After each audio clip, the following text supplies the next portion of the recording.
What's up, YouTube? As you can probably hear, I have been sick for like 4 or 5 days now. I've been really bad about uploading anything or even playing in general for the last like week or so. But I wanted to do an update with Grixis because I've had just like nonstop comments in the comment sections on all the videos like, why isn't this Grixis? Where's the Grixis? Why aren't you playing Grixis? And the disclaimer answer is I'm just not enjoying Grixis at the moment. I don't think Grixis accomplishes like any of my priority items for playing a shadow deck.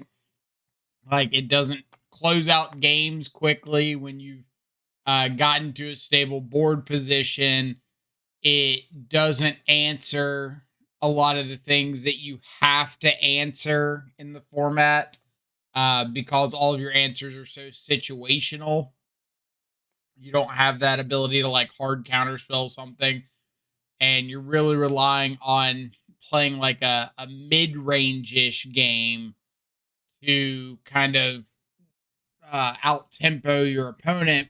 The problem is we're not playing like anything broken enough to be aggressive when we need to be aggressive, and we're not playing anything controlling enough to be the mid range or the control deck when we need to be the mid range or the control deck.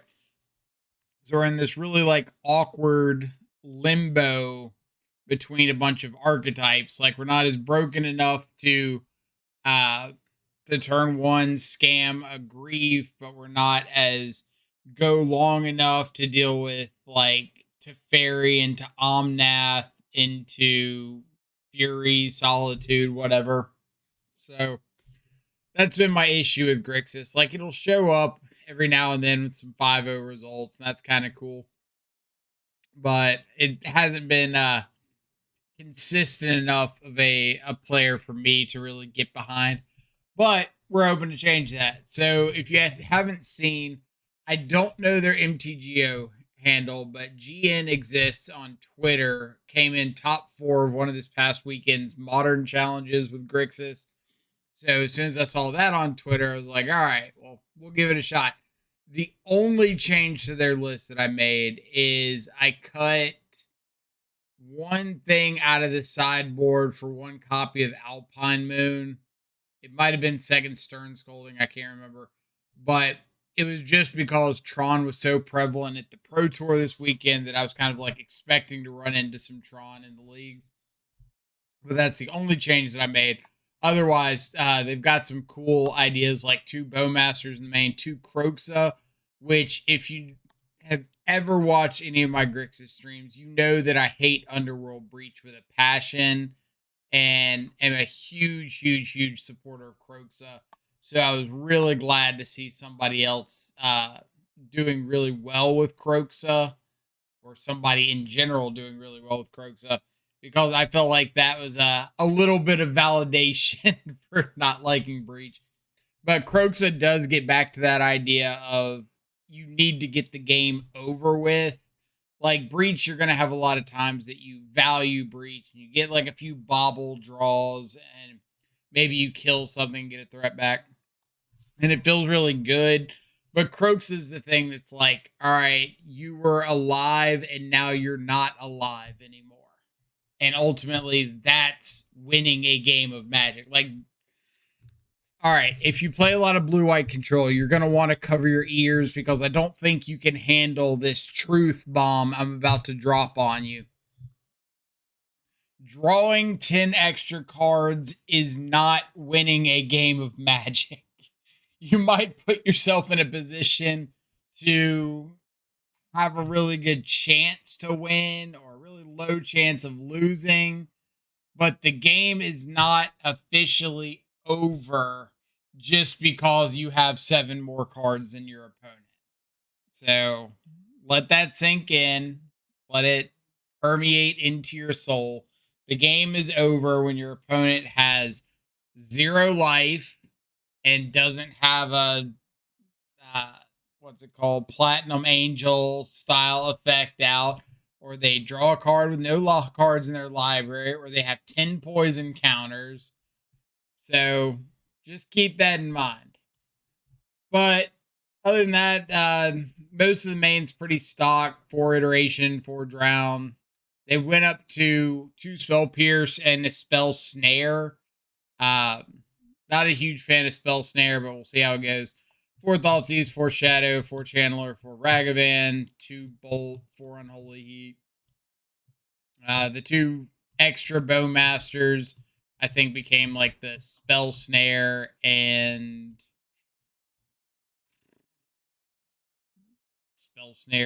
probably 3rd or 4th Heat, something like that. The sideboard, 2 Mystical Dispute, 2 Dress Down, a Stern Scolding, 2 Flusterstorm. Like I said, I changed something for the Alpine Moon. I think it was either the 2nd Terminate or the 2nd Stern Scolding. Terminate, 2 EE, 2 Unlicensed Hearse, Pithing Needle, and a Giganta, the Wellspring. So let's go ahead and jump into it, see what happens. As always, if you're enjoying the content, enjoying the commentary, please feel free to drop a like and a sub on the YouTube channel. It greatly helps us to grow. All right, no land, 1 land, no red mana, no land.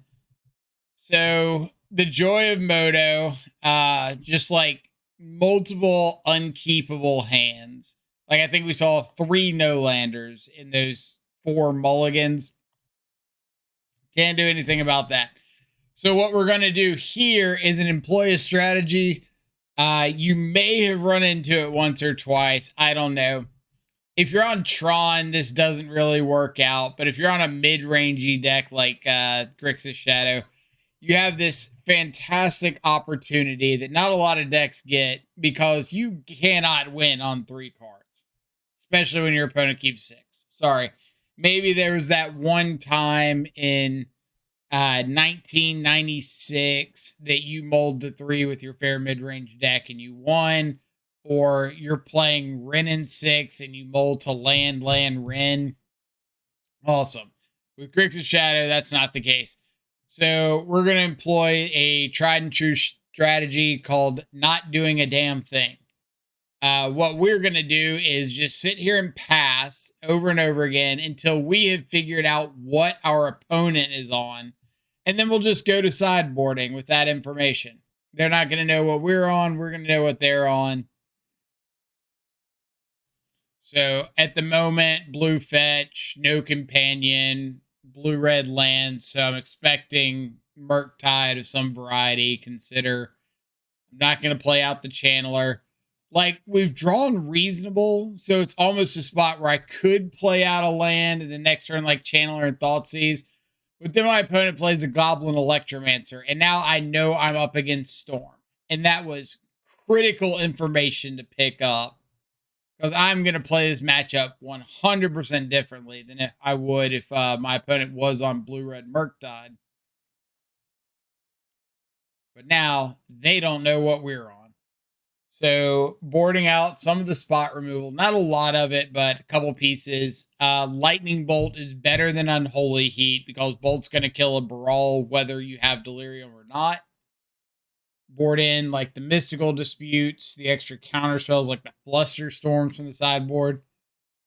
See, Fluster Storm is pretty good against Storm because you fluster it. Math checks out if you don't question it too much. Drowning Lock's a good pickup.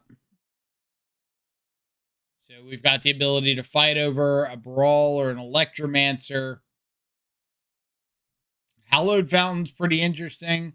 So maybe they're playing like Teferi in the deck or something. Not really sure. It's been a while since I've seen Storm, so I don't know what the go-to card choices for them are.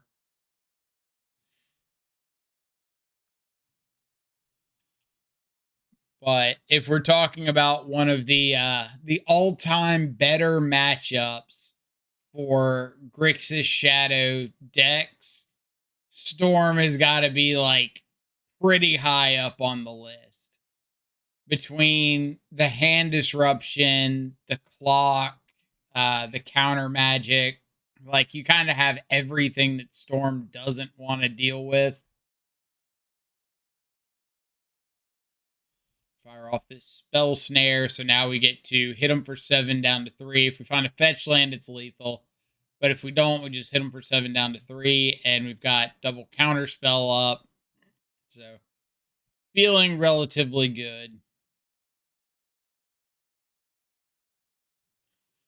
They played their land first, so we'll go for the Mystical Dispute in the hopes that they'll just tap themselves out for Brawl.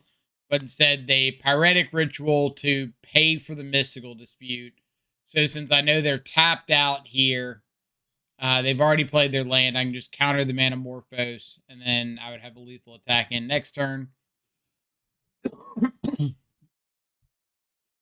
Now on to game 3. So we've got like turn 1 Channeler. Turn 2, we can Thought Seize. Y'all can't see it, but there's a little spider like hanging right in front of my computer. Yeah, sorry, little buddy. Not the time to be hanging around. He was like hanging right down in front of the camera and like. So, see, silence. That's the reason for the white. Pretty cool. But Thoughtseize away the Brawl. They do have the Electromancer, but we obviously have the removal spell for the Electromancer. But we're at the point now of just like try to get the game over with. Which we've got lethal showing next turn.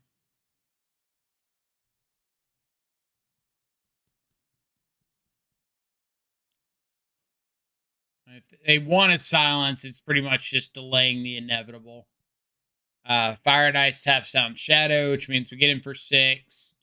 They're down to 1 mana, so they can't have like Remand here. So we'll just go for the Bolt and the Bowmaster. And we get there. Nice little 1-0 start over Storm, having not done anything game 1. All right. Now you can be ready for the excitement of the entire league. Opponent, Fetch Shock, Bobble, Inquisition us. Not really sure what they're on yet. We're going to Bobble them and see a Snapcaster Mage. Street Wraith. Oh, be still my beating heart. Be still my beating heart. We are against some OG GDS. This is fantastic. So Spell Snare. Snapcaster is going to be like the only target for this unless they're running Battle Rage, which I assume they are if they're on just like 2017 GDS. But either way, I've got like not a whole lot I can do. Just hope that they fetch so I can drown the Shadow. But doesn't work out, so we're going to game 2. Good opening hand out of them. Really cool to see like the turn 2 Gurmag Angler, turn 3 Shadow with the I'm assuming counter backup. So nice. So they're gonna dismember our Ragavan. We do have a pretty grindy hand here.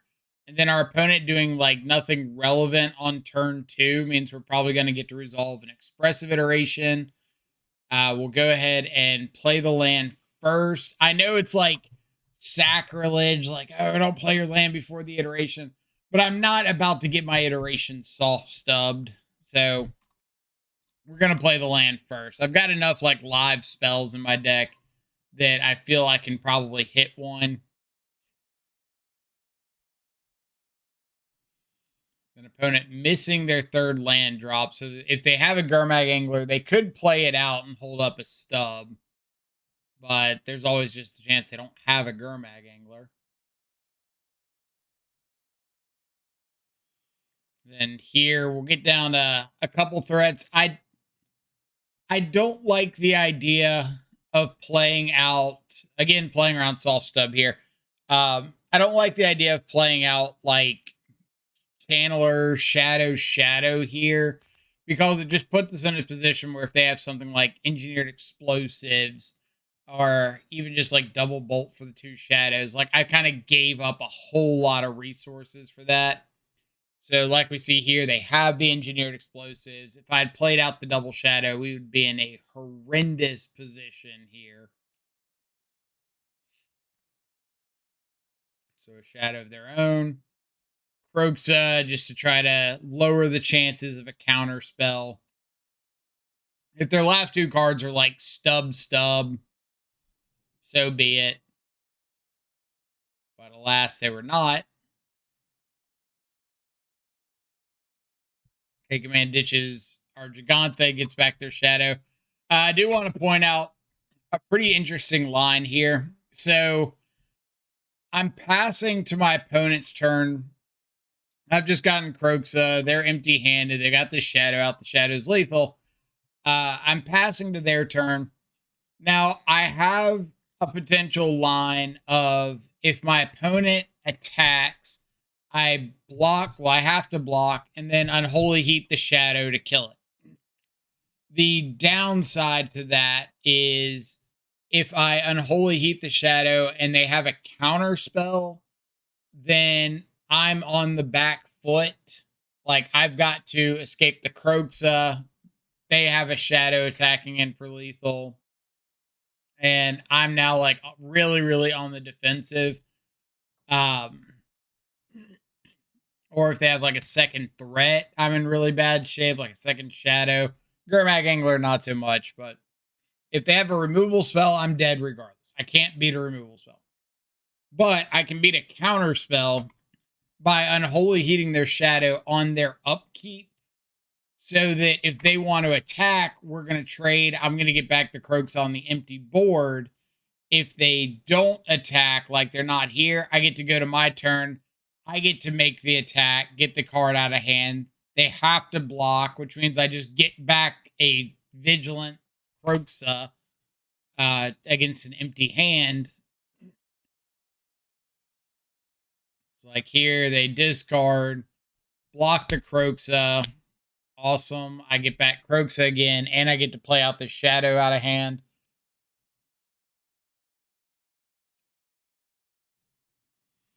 And opponent scoops.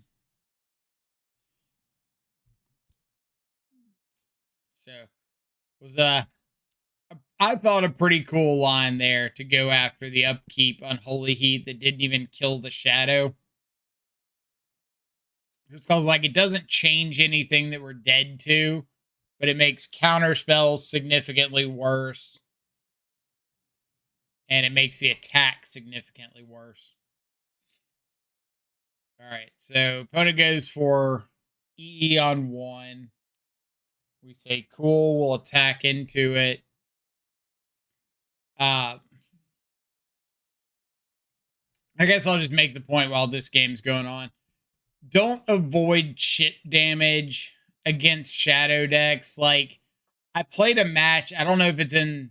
I don't think it's in this league. I think it's in a different one. I played a match against Burn where they just refused to attack with Goblin Guides and missed out on like 8 points of damage by just not attacking with Goblin Guides because they didn't want to deal the chip damage to get my shadows online.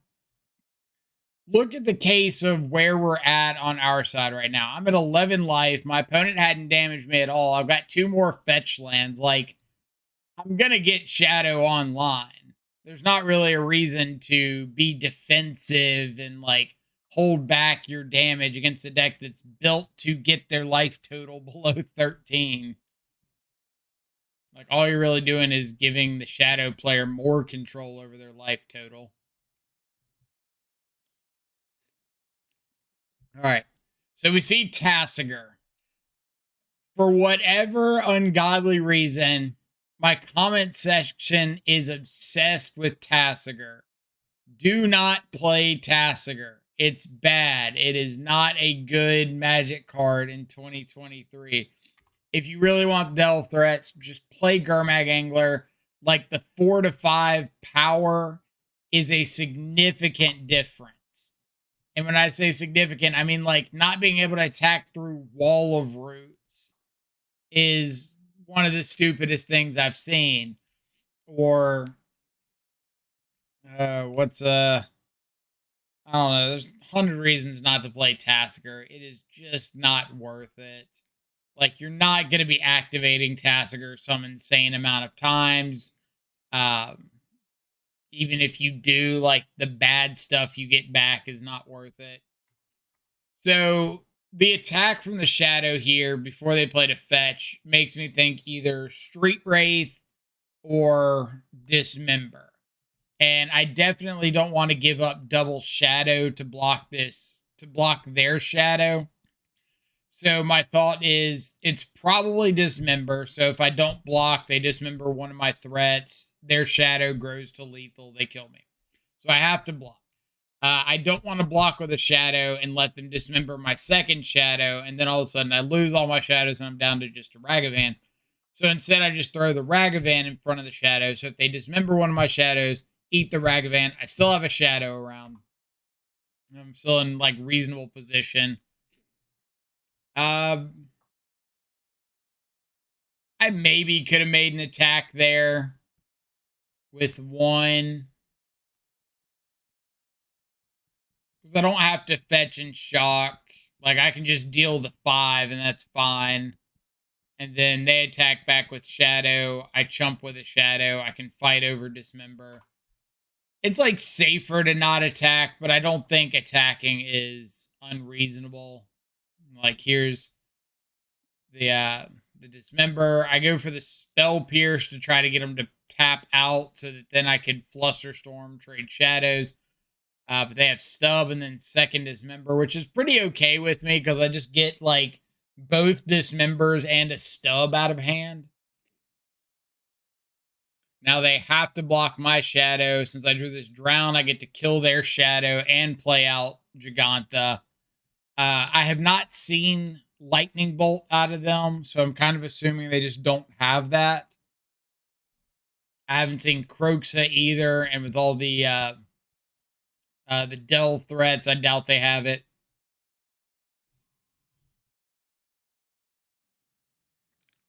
But on to match number 3 against Burn, a whole bunch of a whole bunch of Swift Spears. We've got this backup Ragavan, so we'll just like take the trade early. I think Ragavan is decent against Burn, but I don't think it's insane by any means.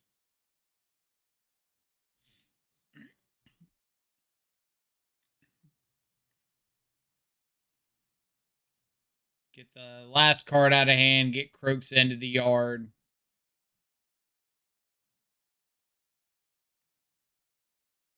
Yuck. Boros Charm right off the top kind of sucks for us.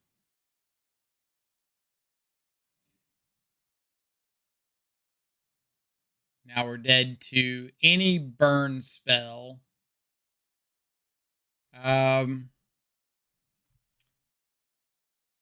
Am I supposed to just get back Kroxa there? So if I escape Kroxa, or no, I didn't have the cards in yard to escape Kroxa. Never mind. So that was fine. Let's try to find a Shadow, or double Shadow. Second Vortex means I am dead in the water because even if I find a big threat, I can't kill them before the Vortexes kill me. So let's go to game 2. Sideboarding against Burn. Thoughtseize is usually getting cut pretty aggressively. Bringing in Dress Downs, EE, try to fight over Sanctifier on Vec.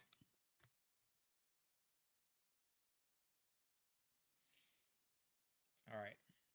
Then them being stuck on a 1-lander is really, really nice for me. That means I get a couple turns to kind of set up before Sanctifier, which is pretty important. If they even have Sanctifier, there's no guarantee, but A lot of these burn players are playing like 3 or 4 copies of Sanctifier nowadays, so I'm more shocked if they don't have it than if they do. All right. EE, pretty decent. We're just trying to find a spot to set up for like Shadow plus Dress Down, which them suspending this Rift Bolt means we should be pretty free reign. Unless they have like Path to Exile, but then we drew the Flusterstorm, so we'd answer Path anyway. And I don't know if Burn's still running Path. Maybe there's some Burn players in the comments that can fill me in, but I think they're just running like Sanctifiers and stuff now.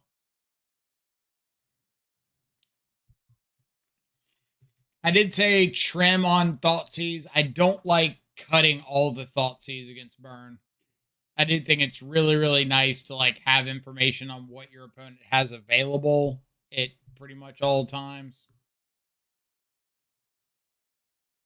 Here, if they want to Searing Blaze my Shadow, then Shadow still lives. We're all good in the hood. I don't have to fetch to kill off one of these threats, but I'm going to be lightning bolting anyway. So there's not really a huge reason to hold off. This is just playing the odds.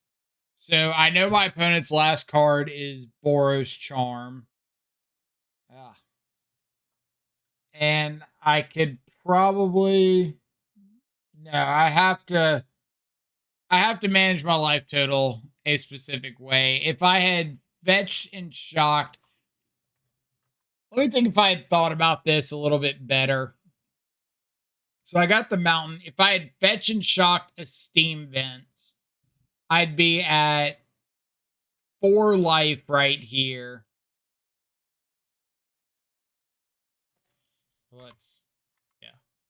Yeah. 3 life. Fetch and shock down to 3.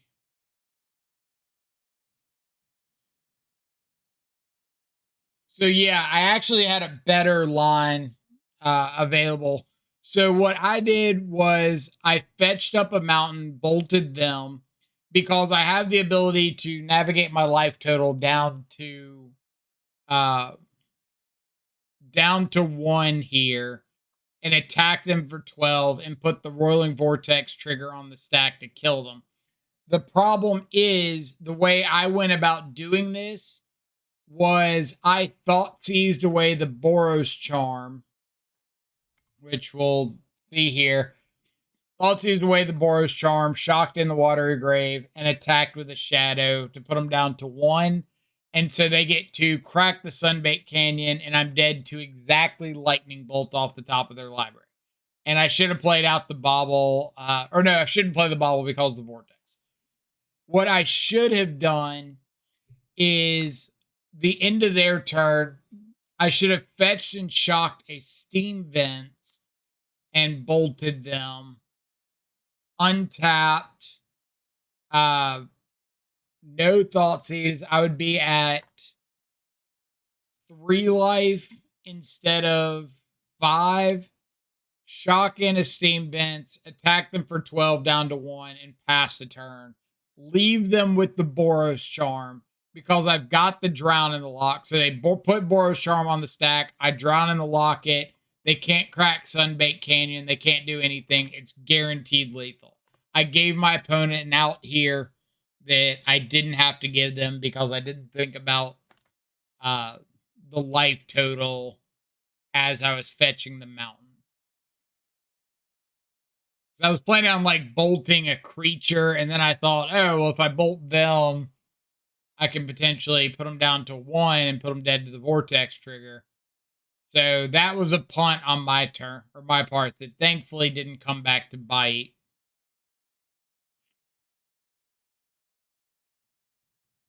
So back-to-back burn.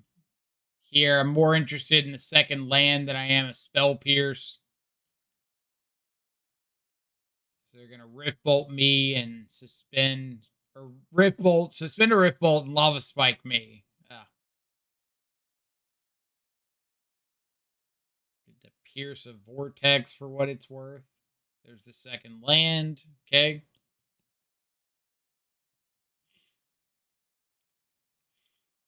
And they should be.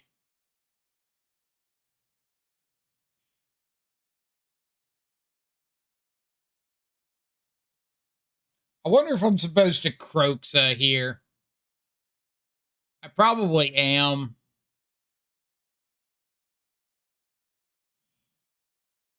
So Searing Blaze, Lightning Bolt. Croxa wouldn't have been better,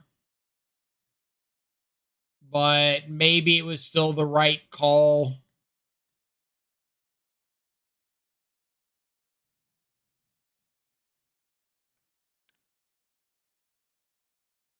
That's a tough one.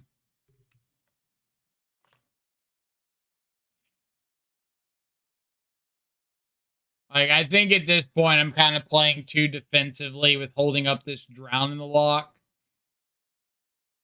I think the only way I'm going to get the game over with is Croxa hitting them for 3, the 2 channelers swinging in for 6, putting them down to 3, and then just hope that they whiff this turn.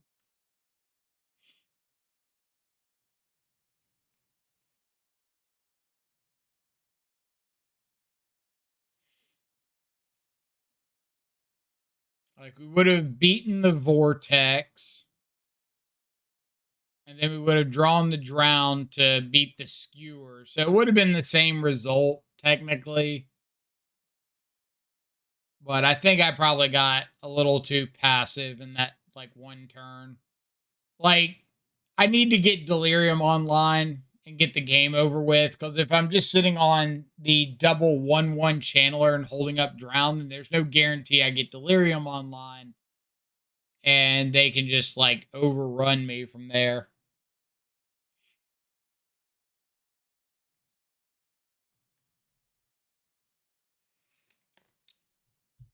So, little Sanctifier plus Bolt on my Shadow. Little rough. Little rough. Play out a new Shadow. We can get a basic Swamp next turn and EE for 2. Take out Vortex and Sanctifier.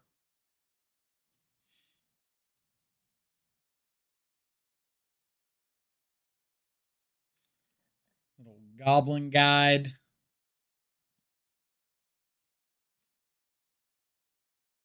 And if they have, like, multiple burn spells like this, I'm just kind of dead anyway. Like, I'm not, or I am dead right now to known information. They can attack all out. I block the Swift Spear, take 4. I'm dead to the Rolling Vortex trigger.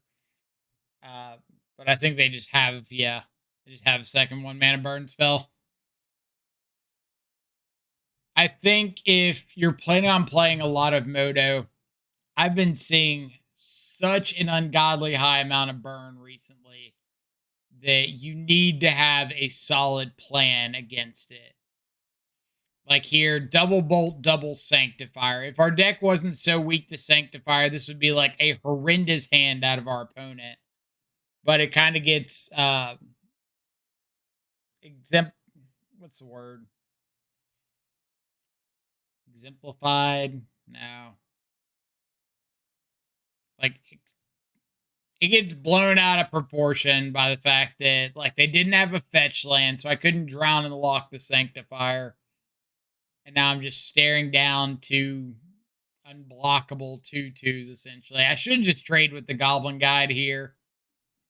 Like, I try to make the chump so I can swing back with the Ragavan, but I think I should have just taken the trade.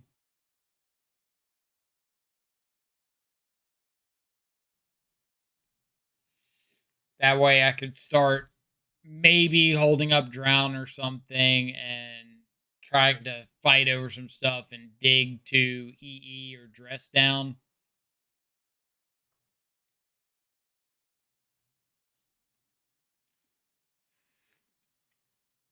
Well, 3 isn't dead. No reason to fetch down to 2 and just put myself dead to a single Sanctifier.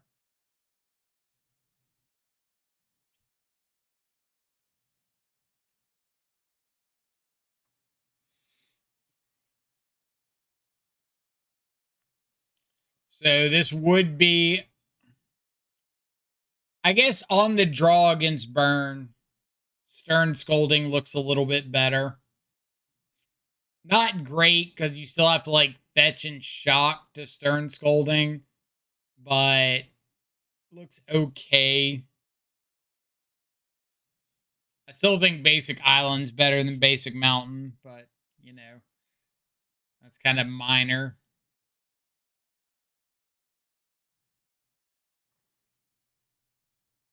All right, another Steam Vents, no companion, so it could be Storm, could be Murktide. Misty Rainforest, so now Rhinos is probably most likely. I doubt it's living in because they haven't cycled anything.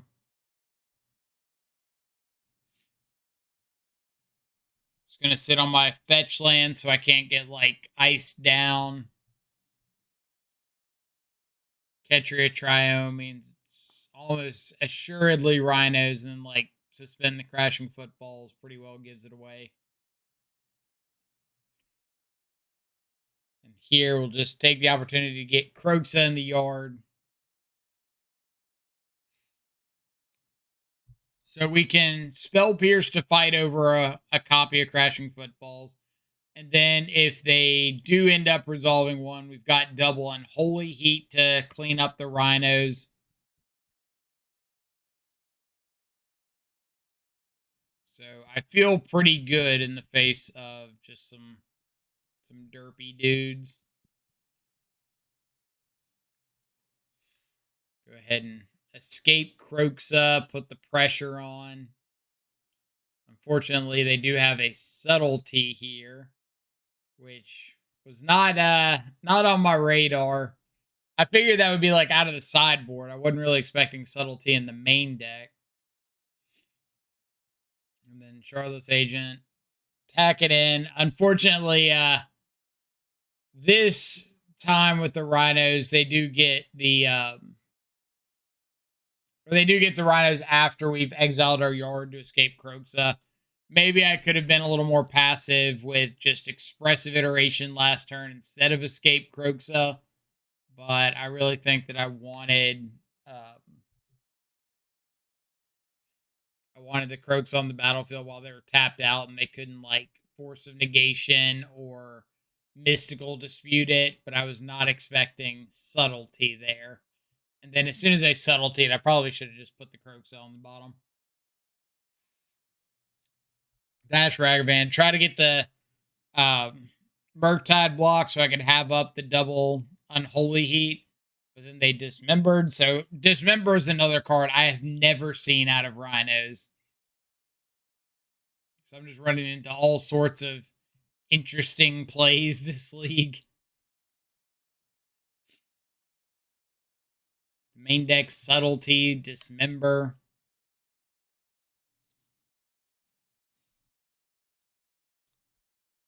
Ice down my land, sure. Going to hold up Flusterstorm instead of going for Thoughtseize in case they have two copies of Cascade effects. I can always Flusterstorm one, untap, Thoughtseize another. But if I Thoughtseize first and they have two, then I can't take both of them, so they're going to guarantee get to resolve one on their turn.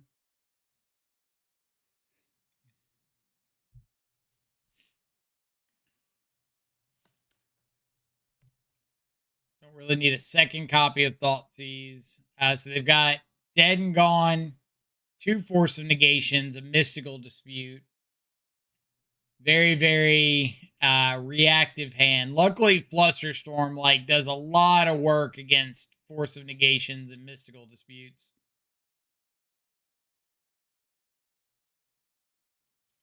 Kill off my Channeler, it's fine.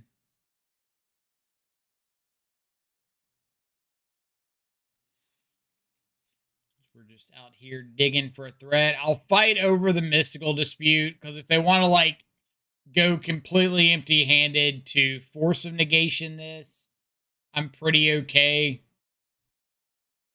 Like I'll trade my 2 cards for your 3 cards And then I've got Unholy Heat for a Rhino, and I just need to find like something to get on board with. But alas, they did not go for it. Shadow's a pretty good pickup off the top. We knew their last card was Force Negation, so we'll go ahead and force the action. Mainly to get the Surveil trigger with the Dragon's Rage Channeler, but doesn't hurt to get the Force Negation out of hand either. Then opponent fetches down to 11, and they draw dead. So they end up scooping here, but it takes a minute, and Moto's kind of lagging. So we'll just press onward. And this is match 5, game 3. Turn 1, Footfalls. We've got Ragavan. I usually trim on Ragavans pretty aggressively against Rhinos. Like, maybe a little less so nowadays because they're running, in this case, things like Subtlety and Lorien Revealed and things that don't interact with Ragavan, where it used to be like 4 Fire and Ice, 4 Dead and Gone, maybe some number of Bone Crushers. So I do feel like Ragavan's a little bit better now than it used to be, but it's not like insane now by any means. Should have drowned the Footfalls, probably. I think I went for Flusterstorm and saved Drown because I figure, hey, we're going to be trading off pretty aggressively here. And I might want this Drown to fight over like a Fury. And I think that was my reasoning for going for the Flusterstorm instead. Them passing the turn here. They have no red mana, so they can't go for a Violent Outburst. Passing the turn makes me think they just have like a Mystical Dispute, and they're wanting to soft counter the Kroxa. I don't want to put the Iteration on the stack because they can just pay for... Like, if I had Iteration, they Mystical Dispute. I can't pay for Dispute, and if I Spell Pierce the Dispute, they can just pay for it. So I'm just like running through a bunch of cards for no reason. But here I can get back Kroxa because if they do have the Mystical Dispute, then I can Spell Pierce, keep my Kroxa around. Looks like they had the Force too. So either way, we got 3 cards out of their hand at the cost of a bit of my graveyard. Endurance is a pretty decent follow-up for them. But Channeler plus Shadow is a pretty decent follow-up for me. And we're 3/4 of the way back to Delirium.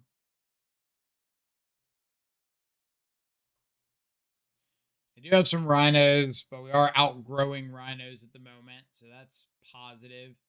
Go to our second main phase before this iteration because I do not want this Channeler attacking in. Second Shadow's pretty amazing. So now I can just like stand in front of Rhinos, hold up Drown, hold up Unholy Heat.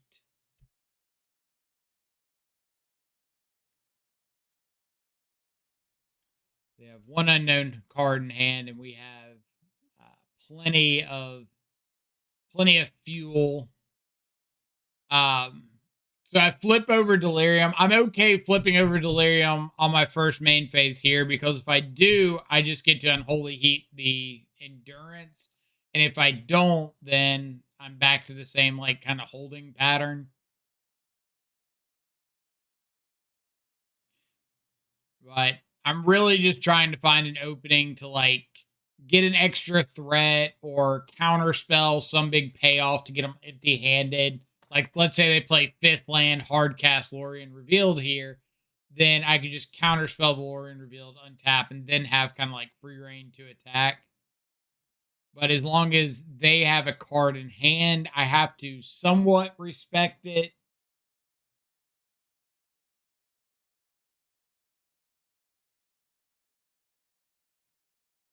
But I can start attacking in a little more aggressively here because if they go for a double block, then I've got Fetch, I've got Unholy Heat to keep that from being a blowout.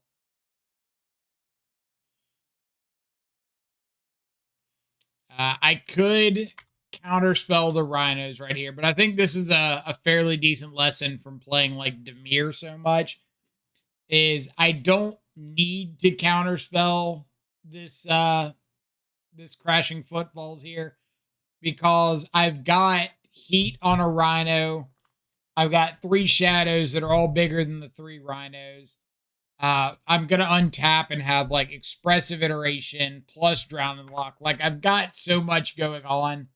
I really just don't need to like waste uh, a drown in the lock on a Rhino when it just doesn't really matter.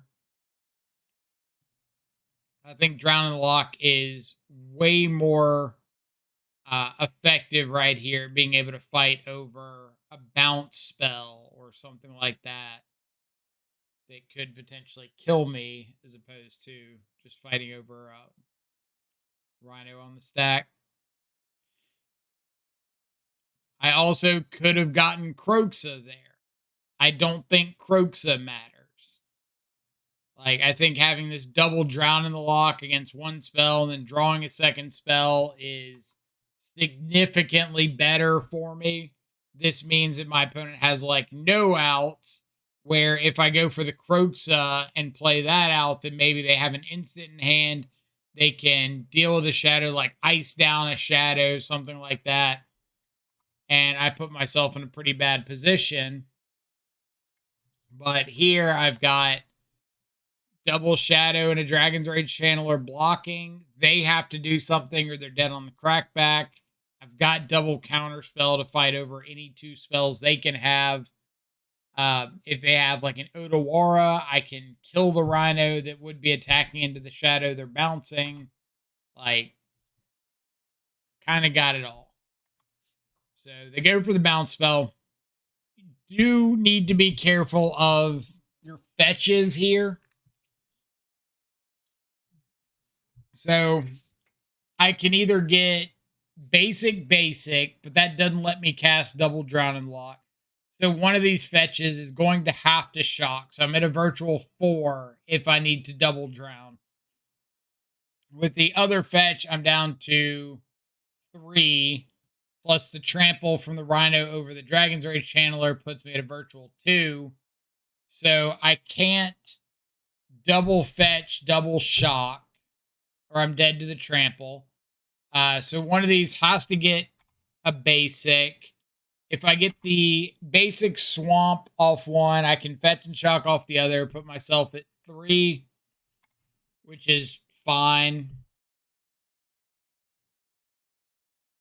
So, yeah, it turns out they didn't have a second spell, but it did prove the point that the Croxa in hand was a little more valuable, or the Drowning Locks in hand was more valuable than the Croxa.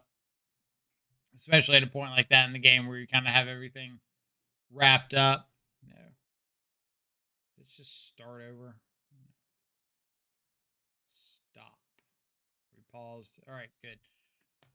Okay, what do we think of the list? I only saw Bowmaster one time, and I did read through the Gnexists Twitter post about the deck, and there was a lot of points that I do really, really agree with. So it was good to see that. Like, Bowmaster right now, 95% of your Bowmaster plays when Bowmaster looks good is your Bowmaster killing their Bowmaster. That's about it. Like, everybody wants to say Ragavan and Esper Sentinel. I don't know the last time I've actually seen an Esper Sentinel. It's been a minute. Ragavan really, really, really on the decline since Bowmaster came out. You don't get to kill mana dorks anymore because everybody's playing Gilded Goose and Delighted Halfling, which Bowmaster does nothing against. Occasionally, you get to snipe a Planeswalker that's down ticked, but not that often. So I do like the idea of not being as in on Bowmaster. That being said, I do think Bowmaster's still reasonable just as like a clock in decks that need a clock. Even if it's not a good clock, it at least has power and toughness and attacks, and you can't really understate the value of that. The spell snare, I don't know. Like, I obviously watch and pay attention to a lot of shadow content. And when people talk about cards and card choices and things that have impressed them or not impressed them, I try to keep an eye out for those. And people always talk about spell snare and it being like super impressive and live against everything. And honestly, I just don't get it. I know there's some cool stuff that you can tag, like hitting a Sanctifier on Vec out of burn feels pretty good. But then you run into Rhinos, and they have no legal targets for Spell Snare outside of Ice. And that's kind of whatever. Or you run into Living End, and they have no legal targets for Spell Snare.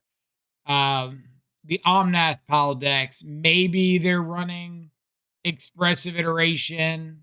You could hit Ren sometimes.